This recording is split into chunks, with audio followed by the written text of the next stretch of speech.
Hello, you're listening to Otaku Spirit Animecast. My name is Andrew. I'm joined here with Chris. Yo. And today's episode, or at least this episode, is on Mushoku Tensei. It's a jobless cast, as I'm trying to keep a regular jobless cast, at least whenever big stuff happens. And let's face it, episode 21 was absolutely insane. I had to make sure with Chris last night, because I know that he had the night of it airing, he had a migraine. So I'm like, okay, I gotta make sure he's actually watched it so that we can talk about it, because dang, that episode was insane. But yeah, first of all, and for some people to know, I might put this up before our discussional podcast, our weekly episode. So if you're hearing this, just know there's an actual podcast coming. I just wanted to do this one too. So, but yeah, episode 21 or 20 of Jobless. So super spoilers for Jobless Reincarnation. If you have not watched up to 21, we're going to talk about that, the series as a whole. So yeah, episode 20. What was your thoughts? We had two really important things happen in episode 20. One was obviously the big reveal of the figure of Roxy. And then, of course, the rescuing of Lillian and Aisha. So what was your thoughts on the figure reveal? I guess anything you want to discuss about the episode is fine. So That was the greatest figure ever, and I want one. I had like a little bit of a sadness about that episode, because the first part of it, I mean, the figure part made up for it, but I mean, like, it was kind of a letdown segment, like, overall. But I think the crucial part of that entire storyline, those two episodes, was definitely the introduction of Aisha and how, like, really smart she is and stuff. And, of course, I guess, being reunited with Lilia. You don't think that the cursed child was probably a little bit more of a... Yeah, but that was, like, right at the end. Eh... Like the whole beginning half was literally just the guy wanting to become his disciple. taking into consideration, I guess, more the fact that episode 21 kind of more revealed what a cursed child or blessed child, whatever you want to call it, is. Just that the fact that they can't see them, that's about it. That they can't see what? That the gods can't see see cursed children. Like, he said that he couldn't watch the dragon god because he was a cursed child. That's all they really revealed. No, that there's more significance to it. What's the significance that I missed? Just them being a blessed / cursed child was revealed in episode 21. The second 21 revealed that there is more significance to cursed / blessed children. Right. What was the significance that I missed, I'm guessing? That they're more than just a normal person. What was that aspect? I'm trying to gather what that aspect is, that they're more important than just... Well, okay, there's normal people, then there's people who are blessed or cursed. And that was more revealed that significance is much more in the next episode when we talked about Osterd being a cursed child or blessed child or whatever. What was the blessed children? Well, they first referenced the second prince as a blessed child, and then they revealed a cursed side to him. And then they went into Osterd, which was a cursed / blessed child. I've never seen any reference to blessed children, so you're getting something that I didn't. For whatever reason, they mentioned cursed, and I thought they mentioned him as a blessed child as well. So I don't know if that's interchangeable or if that's a translation error or whatever have you. I remember them saying blessed child or cursed child at some point. Yeah, I didn't catch any mention of blessed. I just know that I just assumed Zenoba was a cursed child. And then they mentioned that they can't see the cursed children. Or he specifically says that the dragon god is a cursed child, and that's why he wasn't able to know that he was going to be there, because he can't see him, or he can't see in the future of him. So he would never have seen that moment that he crossed paths with Rudy. Well, I don't think that's... And the fact that they're born with strength. That's about all I've seen. They referenced the cursed children. I don't think that that's necessarily what it is. Because obviously the prince had abnormal strength, and he never said anything about not being able to see him. I have it in my notes. I just assumed that it was because he's the dragon god is the reason why he couldn't see him. Now, the fact that he's cursed obviously has something to do with it, but that's not necessarily I think this is the mix-up. So we know, based on the man god's reference, that the dragon god is a cursed child. They said that specifically Zenoba was a blessed child, but that was specifically Aisha talking about him. So it's not. So I'm wondering if it's a thing where the people think that he's blessed because he has strength, but the gods see it as a curse. I don't know. That could be where the I guess the confusion is coming from. I don't know. I just remember specifically them mentioning that Zenoba was a cursed child as well. So I don't know. Anyways, that was a long tangent. But no, I thought the figure was great. They did technically announce, like, the week that came out, that they're making a figure of that. And there's a lot of people saying that they've already confirmed that it's supposed to be the exact figure. So it's quite expensive because of that. Because you typically cast-offs with replaceable parts are typically expensive. Plus, it's a popular brand, so. They also mentioned at some point that the Superds were cursed as well. They're not cursed, no. They were given a spear that is cursed. Yes. Mm-hmm. And that made their hair change and all that kind of stuff. But that's 21. We're talking about 20. Well, no, the reason why I'm saying that is more significant than they first implied it in episode 20 was because of what happened in 21. That's my point, is that it is more significant than just they're blessed or cursed. Mm-hmm. Yeah, I definitely agree. So what do you think of the reuniting with Lilia? I thought that was a great scene. I just love, like I said, and I think it's a lot to do with me rewatching the entire series, as kind of being reintroduced to the significance of Lilia and Aisha versus Rudy. Just how much Lilia loves Rudy, just because he technically saved her life. I thought it was a fantastic scene. The returning, the hug was and really you haven't changed at all.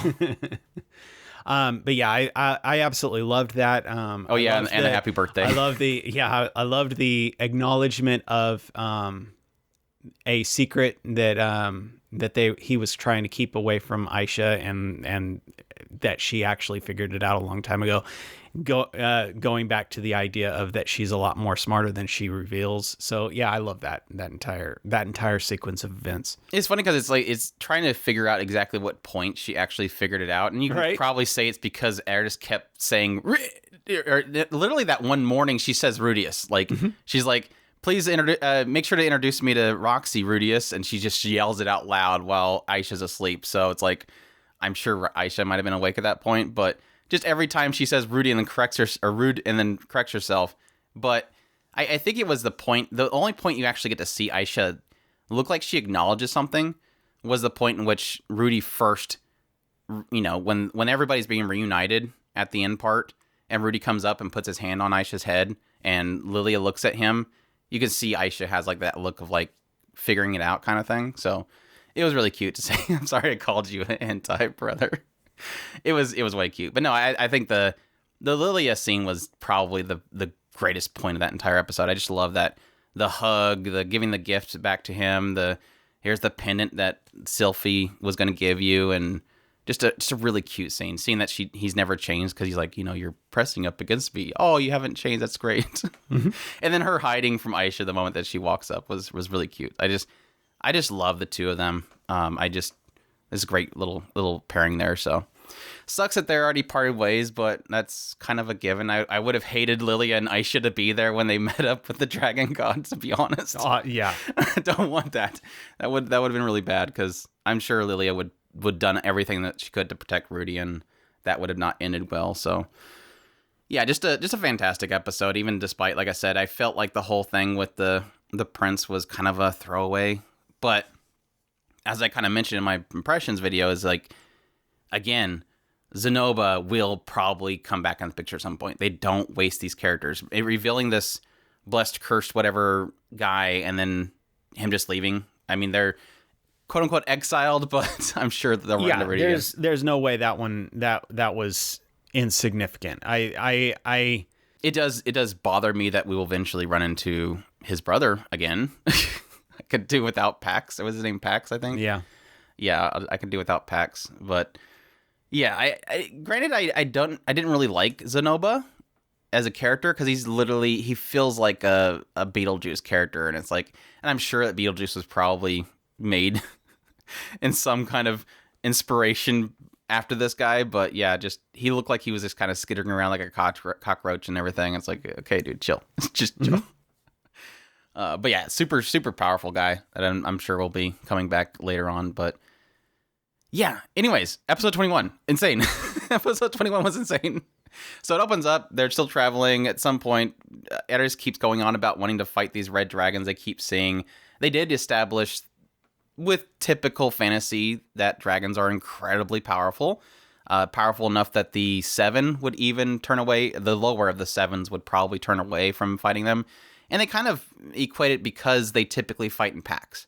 So yeah, these lower of the 7 could probably take on a dragon, but they're going to be in a pack. So in that case, they said I think only the top 2 would be able to take on a pack of dragons, which would be the Dragon God and Technique God. So that was interesting to, again, typical fantasy. Dragons are typically extremely powerful in these worlds. So I did get a kick out of the kind of acknowledgement that Technique and Dragon God are generally on the same level. They did flat out say that Osterd is more stronger than Technique. More powerful, yes. More because powerful. he could destroy the world. Right. If he wasn't cursed to stop his power. And so they're implying that Technique is technically stronger, however, Dragon does have more power. So that was an interesting kind of notation. My assumption was that, based on the name, that Technique has more technique, more capability, more skill, whereas the Dragon God is just super powerful. I mean, it's weird because it's one of those things of like what came first. He mentions the idea that he's the most powerful, and if they fought, he would win. Which implies that even with his curse to keep him from destroying the world, he would still win against Technique. Or is it a thing where his full potential would be able to take on Technique because he could destroy the world? It's kind of left in the air, but I mean, based on the idea of him just saying if they fought right now, would imply that he would have the curse, he would still win because he's that powerful. Yeah, it was just one of those kind of more side notations that, you know, you pick up on it as you're going through. So, yeah. Eris is now apparently a warrior, so that was cool. She was super happy about that and had to be pinched. You had to pinch him there. But no, okay, so the big thing. Yes, as they're walking, they eventually, Rijerd and Eris both freeze in their traps. Freeze in their steps. They're inflicted by something, which at the time it just seems like they're just kind of maybe an aura is scaring them, but yes, technically it is. There's the cursed children, the curse of fear, not cursed children, the curse of fear specifically. It's a separate thing from the cursed children aspect. It is basically keeping them still. Later on, it's implied that Rudy is not affected by this because he's from another world, but yeah, they're kind of stuck in their traps. I said it again, stuck in their traps. And so, yeah, we get the introduction of both Orsted and Nanahoshi. These two are walking the opposite direction. And yeah, it's quite an introduction. Even though Rijerd doesn't want to do anything, he's like, no, don't do anything. They kind of pass by. And this is where we kind of have Orsted acknowledges you must be Rijerd. And so that must mean the person that's with you is Eris Greyrat. And that apparently he says specifically, there's nothing we can do about that right now. Let's just go. Like, excuse us. So it implies at this point that eventually he is going to run into Eris and Rijerd, and he's going to have to handle something, but he's not going to do it right now. Which then, at that point, for me, implies that similar to the man god, the dragon god can see the future. And that he sees at some point Rijerd and Eris is going to be involved in that, but not right now. Do you get the same thing? Yeah, I can go with it. The interesting thing that comes of this is because as he's leaving and Rijerd's like, just leave him be, don't do anything, Rudy has to open his big mouth. I was joking about the fact that it's like, I don't think he's gonna trust people for going forward. It's like just don't talk to random people. Don't, especially people that are, walking by and Rejurd is unable to move. If Rejurd's not doing anything, don't do anything. Which, yes, technically we have to acknowledge that this was the point in which the flagging that they did way back when they got to the Holy City finally came true, which was if we ever run into one of these 7, we're probably dead because Rejurd wouldn't be able to take them on. So we flagged it there, and now we're finally playing into that. So, yeah, Rudy couldn't leave it at that, and Rudy asked him how he knows Rejurd and Eris, and yeah, this is where kind of things go downhill very quickly. He does introduce himself as Orsted. He asks, Orsted asks him specifically, "Who are you of the Grey Rat family?" And this was the other thing that it's definitely interesting, and this is the can of worms that opens up. He says, "Who are you?" He says, "I'm Rudy Grey Rat," and he's like, "Which of the Grey Rat family branches are you?" He's like, "I'm the son of Paul." And he says, "But Paul only had 2 daughters." And this is where things get really crazy in my head, because it's like, okay, so he sees a future, he sees a past, he sees what's going on in the world, but he doesn't know about Rudy. But he specifically knows about the 2 daughters, which implies that Rudy is unseen by him, which thus implies anybody that is going to be Isekai wouldn't be seen by the gods. So it kind of throws a really interesting wrench in there. Could that not possibly, if we're going by what you were saying about the cursed children, would that imply that he's a cursed child? I would think that and I thought about that, but it's at the same time it's like, well, why could wouldn't be a blessed thing as well? But since we're throwing it out there, yeah, there's 2 things there. Why wouldn't the man god acknowledge the fact that he is a cursed or blessed child? The second thing is they always seem to imply that it's great strength, but I guess it could be mana as well. Mana capability is part of that curse. But I think it's more of a thing of Dragon God way back here foreseeing everything that's going to play out, but he didn't foresee somebody bringing an element from the outside that completely throws a wrench in it. Now, another side note is that also negates the Dragon God as the one that brought him to the world. There's goes my theory. You're going to jump in that already, aren't you? And this sucks because this is the one that I always hate whenever I'm doing an impressions video, and then as I'm editing, I think of something. Specifically, Nanahoshi. And somebody point this out in the comments too on my video. Nanahoshi's a very not European name. Plus, they put a lot of emphasis on her long black hair. Okay. You can go with that. So, my theory right now is that the dragon, because specifically the man god, what did the man god say a long time ago in their first meeting? Rudy said, "Are you the one that brought me here?" And he said, "No, the wicked dragon god is more equipped to that, is more capable of doing that."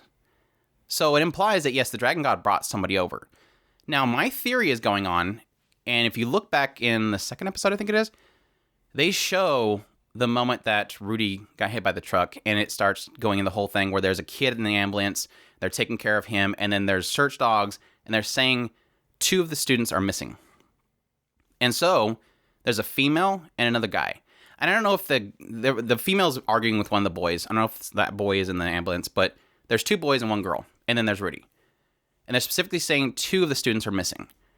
So my theory is the Dragon God brought that girl over, and then either Rudy got, caught up in it, and maybe the other guy, or possibly the man god took the opportunity to move him.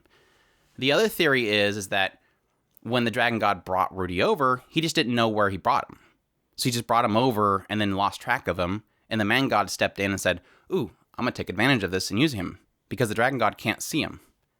So my theory is that probably Nanahoshi is probably the girl from the accident, and that Rudy got caught up in the isekai, the transfer. Yeah, that's an interesting idea. Because the other reason why I say this is because what is the statement that Nanahoshi says the moment that Rudy is basically fading away?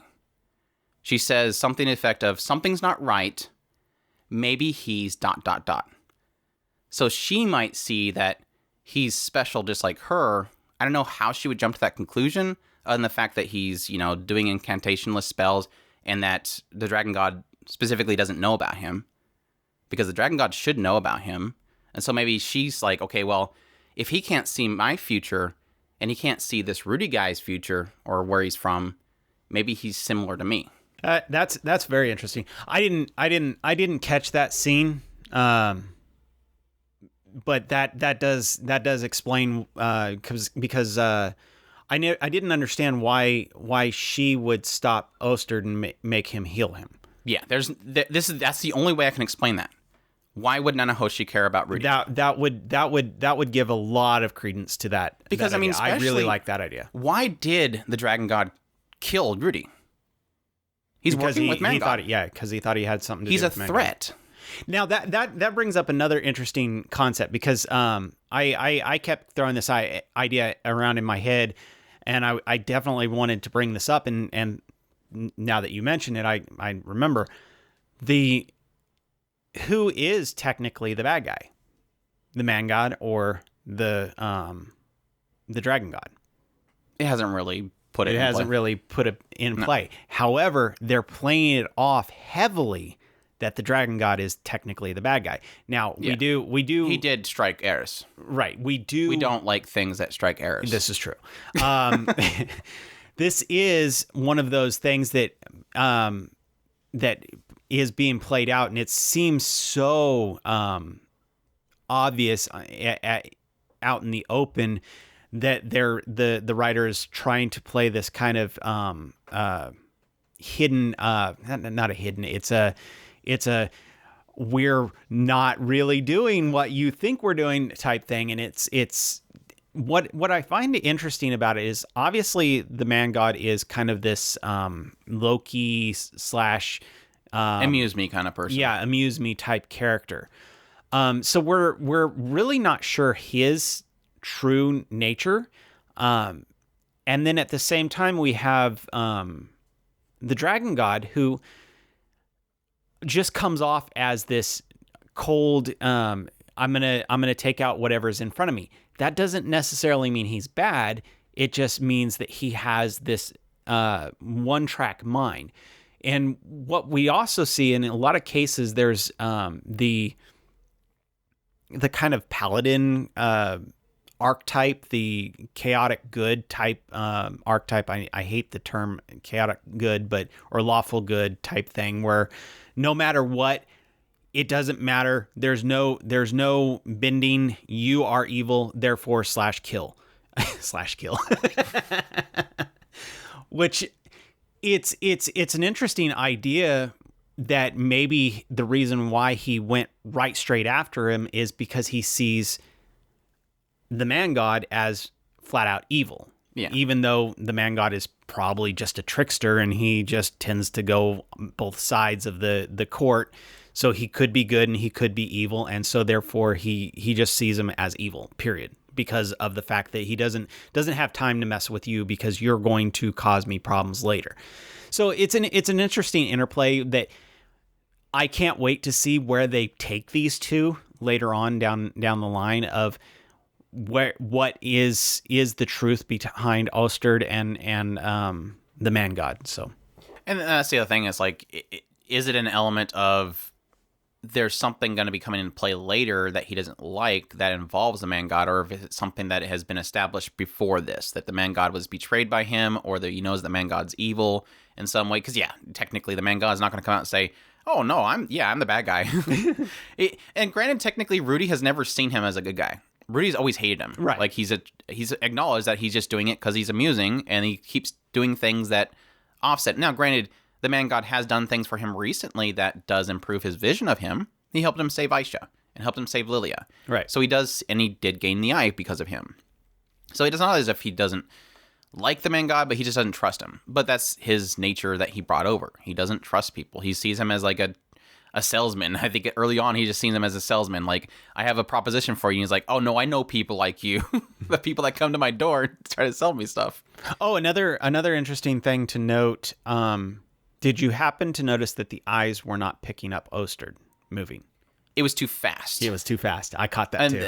And I think that there's an element of injury, because I think every time it shows whenever he gets an injury, it kind of stops. Because like it was the case when he got hit by the dagger. In that vision of, oh my gosh, I'm forgetting his name now. the Saint of the North, I think it was his name, or at least his title. But yeah, he just wasn't. It was cool because it shows that, and then suddenly there's Rajerd there to kind of block it. So, yeah, that was crazy because he's just like hitting with a spear, and Horsha just kind of just slapping it away in slow motion. Really incredible animation, that fight. Oh my gosh, it's like with all these other studios, like especially with 86, they're like taking all these delays, and somehow they're still keeping this show together. So they're doing an absolutely incredible job.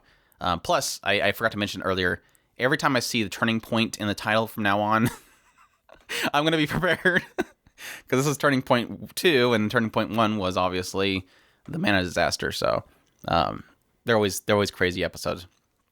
But no, I think that was everything that was before that. But yeah, technically we have the whole scene with the man god. And this is where we get into, yes, the cursed children and the green hair specifically. And this is where he points out, so Rajerd's a cursed child. Because of his strength, I think he was saying, because of his strength, he must be a cursed child. And he said, no, the Superds got that curse from Laplace. Laplace imbued. Laplace had, he was a cursed child, and he had 3 other curses. One of them was the fear. And the curse of fear, he imbued in the spears that he gave the Superds. So when the Superds got it, they got the curse of fear, plus the green hair that was a staple of Laplace. So this is where it gets like crazy interesting. So we've established that, what does people describe the Superds as? Green hair and the gem. But the green hair was never a thing of this particular tribe. It was something that was given to them in the spears, and just everybody equates them as being green haired because that's when they went crazy and started killing a bunch of people, obviously. But he said that the power was waning because it's been so long, I guess, because the spear's power, I guess, is waning. So the curse of fear is waning from the spear, so it doesn't impact people as much. And that was why, it didn't impact Rudy when he first met him. But also because he cut his hair, so that's that green hair being gone, I guess, is part of the actual fear itself. But it had me wondering, like, I wonder if Sylphie's involved with Laplace in some way. Doesn't that make you wonder? Because she has the green hair. I mean, she's not going to have the gem because I think the gem is specifically Superbs. They always have the gem. It's the third eye. But the green hair specifically for the Superbs was from Laplace. Sylphie? Question mark? I don't know. I thought they said that had something to do with the elves, but I don't remember. That's been a while. Yeah, I think they did mention that, but I think that might be an assumption. But yeah, I don't think anybody knows about the spears or not the spears, but the Laplace and his green hair. But of course, technically, Sylphie's, I don't think anybody fears Sylphie, so that would kind of negate that a little bit. On first, if I remember right, the first interaction, yes, they do fear her, but she had been interacting with the village so much. Yeah, she had been interacting with the village so much they had came to love her. So. Because she went. Oh wait, or was that? That she was outburst. That was Roxy. I take that back. I'm sorry. Yeah, Roxy, but also Sylphie. But what they mentioned with Sylphie it was like that brief moment just before the mana disaster. Sylphie went to visit them and give them the necklace to Lilia, and they mentioned the idea that when Rudy left, she started like acting out, attacking kids, and eventually people stopped bullying her, and so she's a lot more outgoing. But yeah. That was a little crazy, though. That little reveal was pretty crazy. I think that was pretty much the conversation he had. And that's when they talked about the whole idea of the Dragon God probably be more powerful than the Technique if they actually fought. I wonder if they're implying that the Man God is Technique. I don't think so. Because the 7 does not include a quote-unquote Man God. I don't know. There's... Because technically Dragon God doesn't necessarily mean that he's the Claymore God or anything like that. So the Claymore God. Well, just some whatever fight ability you want to give them, because each one of them has a different type. So well, what I'm specifically saying is if you look into if you equate it to that monument that they looked at, there was no Man God, but there was a Technique God. There was a Dragon God. Well, the 7 only implies who is the strongest. Right. and that's the title they were given. Well, it doesn't specify that they were given that title because they were the most powerful 7. It could just be that that's what their title is. It doesn't necessarily have to come and correlate with it. I just find it, it's again, it's one of those things where I kind of wanted to look at what people said in regards, because we talked about that a little bit, like, how does the two of them equate? Is the title an aspect that was given to them? Is it something that is like a granted power? It doesn't really, it kind of leaves it a little vague when it talks about those titles and how they correlate with power, or it's just that they're like the most powerful of them, I guess. And that's the frustrating thing. I did read that, and I'm trying not to. Oh, you up. Read the comments regarding that? That's what I was gave in. That's what I was talking about, and you were saying I don't want to know. Yeah, I don't want to know. Okay, that's why I shut up. See, that sucks now because I can't talk about it in depth because you can't talk about it in reply. Well, it's only about that. That's what I was saying, that they were at least really good about not spoiling anything. They just talked about that specifically because we talked about it for so long, and I guarantee you they're going to be on the comments on this one talking about that. It's like, you guys, I just told you already. I already told you guys. Why do I have to tell you guys again? Yeah, technique, dragon, battle, demon, death, sword, North god. So yeah, it doesn't really necessarily have a man god, so I don't know. I'm kind of wondering if that would be technique, but it doesn't have to be, I guess. But yeah, that's he finally wakes up he says that, well, am I done? I guess I'm done. Where do I go now, kind of thing. And he's like, well, no, you're not dead. You have no hole in your chest. But that's when we find out that, yeah, the dragon god had healed him, at least according to Eris. After Nanahoshi said something, he went over and healed him. So again, that implies that she knows something about Rudy. Otherwise, why wouldn't he? And that does make me speculate, though. So what would she tell the dragon god? Oh, he's the isekai. He must have been moved with me, if the case that she's an isekai. Oh, he was moved with me. We need him. Or he's a bystander. He shouldn't be involved. Heal him. What would imply that he would have to heal him? The only thing I can think of is that he's planning on using him in the future. Like, he's unseen by the gods. He's useful, save his life. Or he knows the man god, he's an outsider, we can possibly use him against the man god. I'm just trying to figure out theories in my head, because I know this writer's not dumb. This writer does things for a reason. The writer's not just going to have, well, because she's seen that he's an isekai, he says to save him. No, there's going to be a reason. And the only thing I can think of is possibly using him to fight the man god. Like, we can use him in the future. We can trick him. We can sway him to our side. We can show him. So heal him for now. Yeah, like I said, that entire concept did kind of make me take note, because of the fact, like I said, as like I mentioned, the fact that he was so on it to kill him the second he mentioned man god, that was such a stupid thing too. He's like, he was about to leave. Rudy was about to leave. He's like, oh, you know about the man disaster? No. Oh, okay, well, thank you. And walks away. He's like, do you know the man god? Oh, yeah, actually, I see him in my dreams all the time. And there was no hesitation. No hesitation.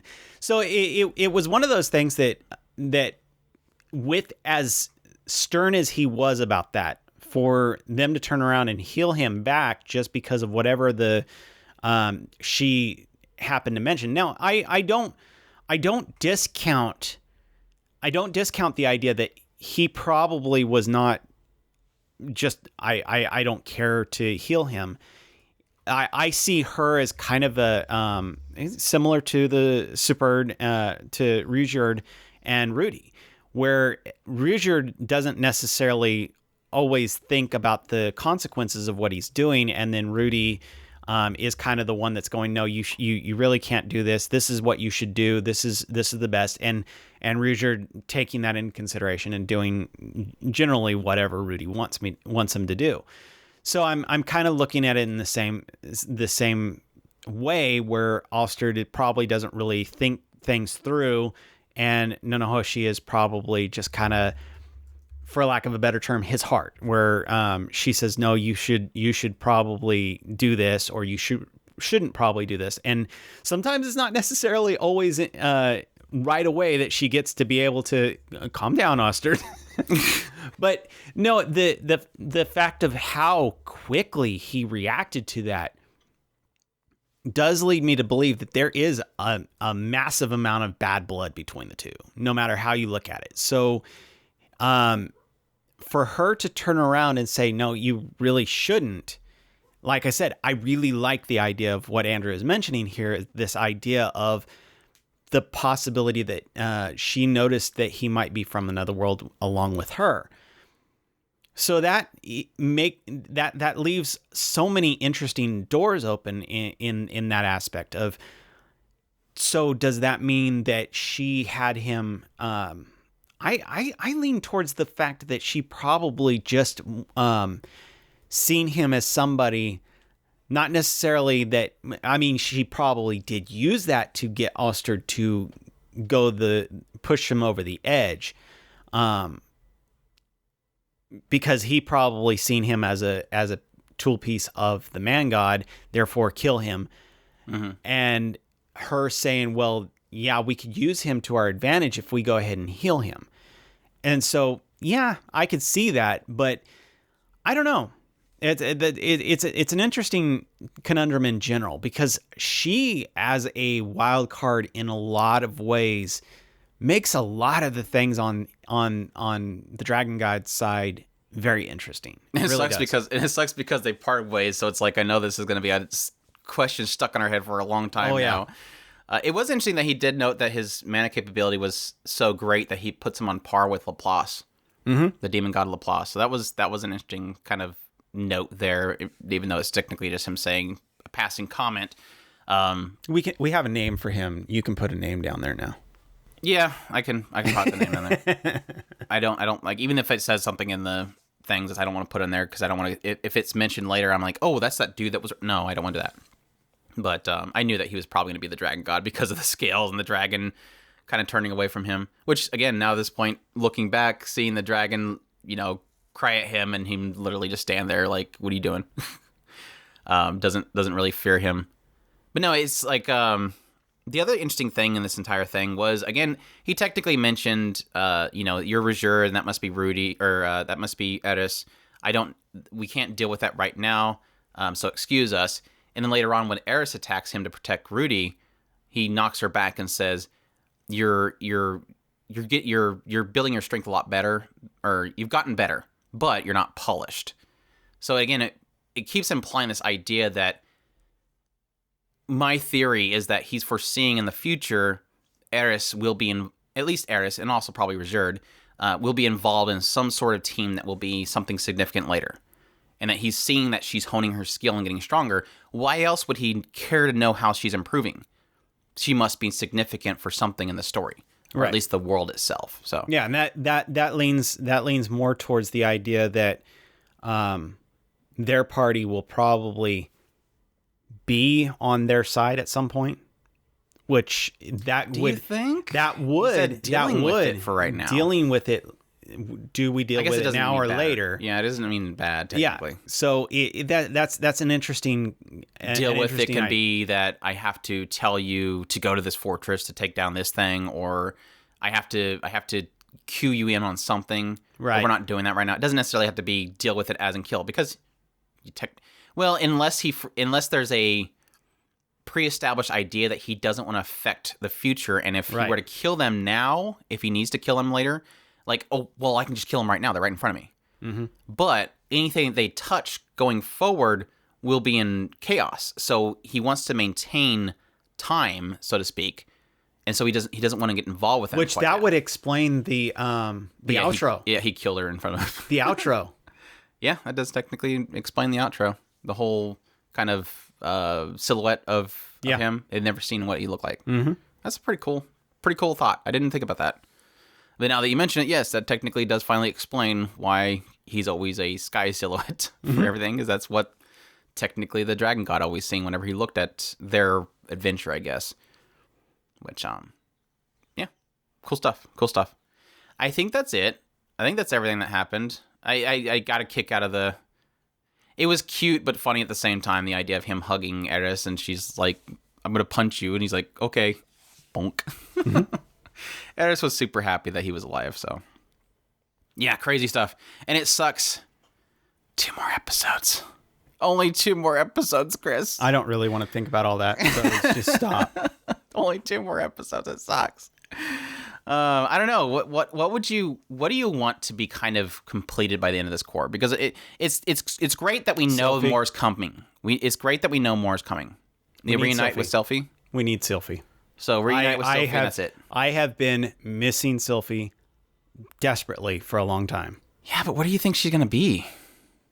There's no, because they're going back to the hometown. They're going, obviously. They're going back to the hometown. So yeah, I guess technically Sylphie could have found some way to get back home before everybody else, but yeah, that's a struggle. And it's funny. What do you think?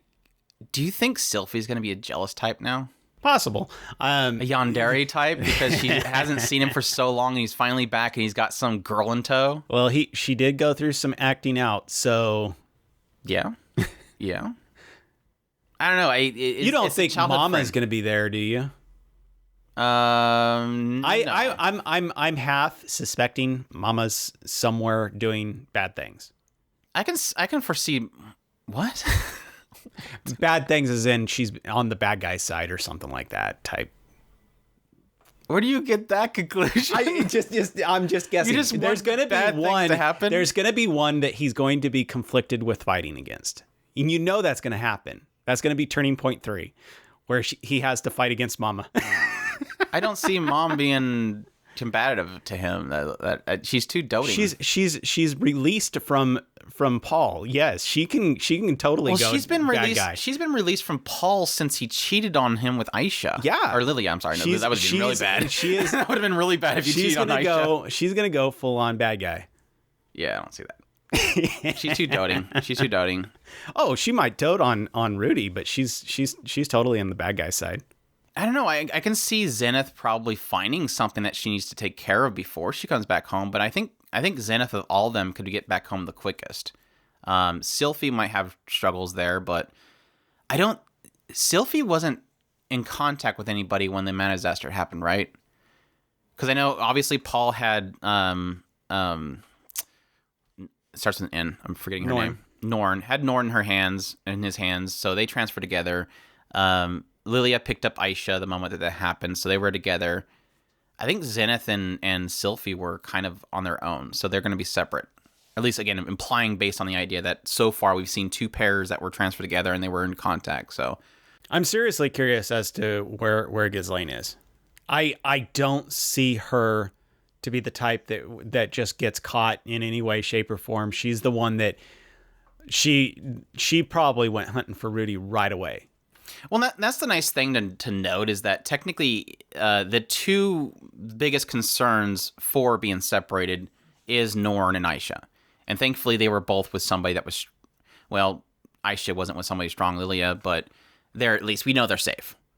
But Norn is with her father, so she's safe. Sylphie is the only one that's the question mark, because Sylphie is powerful. She does know magic, but she's not Zenith. She's not Paul. She's not super powerful. So the only one that remains to be a concern right now is where Sylphie, because she's not that powerful. Ghislaine and Zenith, we don't care because they're going to be able to probably kill anybody that touches them. But Ghislaine is going to save Eris at some point. You know that's going to happen. I don't know. I think right now Eris is probably on par with Ghislaine. I don't know. Well, close. She just became a warrior. Ghislaine is a sword god. Well, but she hasn't been given a title. King. Excuse me, sword king. Yeah, but Eris hasn't been given a title or anything like that. He just says that she's a warrior, as in you're strong now. You're a fighter. Yeah. I mean, she's doing some incredible stuff. So I think that she's up there.